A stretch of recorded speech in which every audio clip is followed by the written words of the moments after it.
Here today with Millicent Green-Polovic, and we're going to be fielding your Social Security disability questions. Are you ready? I am. All right, let's get started. Our first caller says, is there anything I shouldn't say in my Social Security hearing? I like this question because it implies that there may be something you should say in your disability hearing, and that's just not the case. There may be two people who have the exact same conditions, but their testimony is going to be very different because the conditions affect them differently.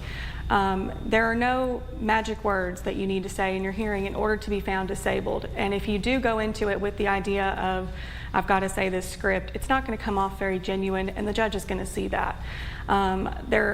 There are some things I always encourage, being honest, and there are multiple reasons for that. Obviously, it's always a good practice to be honest. But in your Social Security application process, they are going to be taking multiple statements from you throughout the whole process. And some of the exact same questions at times. You want to make sure that your statements are consistent, and it's easiest to remember the truth. So I always encourage that. And there will be things that can come up that the judge is going to see that may kind of fact check you, I guess you could say. So you want to make sure you're always being honest. And then the other thing I would encourage would be making sure that you are being thorough and thinking about how are my questions, how can I explain how my issues are limiting me to where I cannot perform work activity. That's the main thing. And if you go into it thinking about that, having examples in a real life setting, that's going to set you apart. That's going to make your case the strongest. Great answer. Honesty is always our best policy. Absolutely. All right. Our next caller says, I filed my application online in December and I haven't received anything in the mail. What should I do?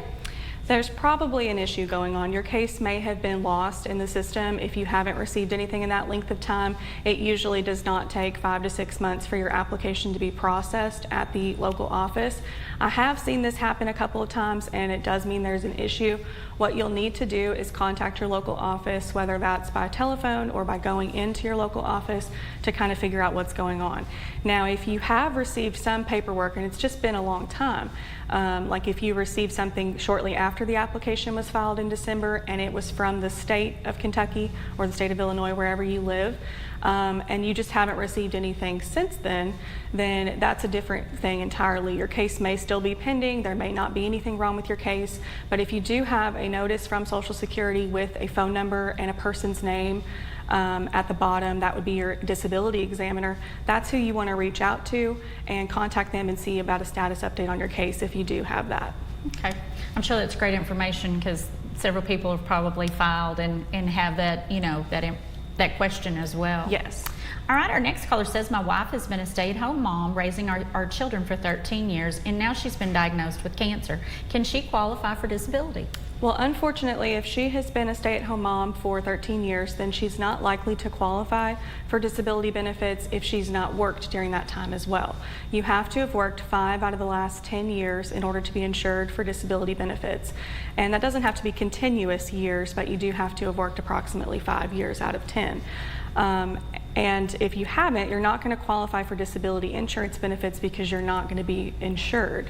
Now, she may be eligible for supplemental security income, which is available for people who may not have worked but have limited resources.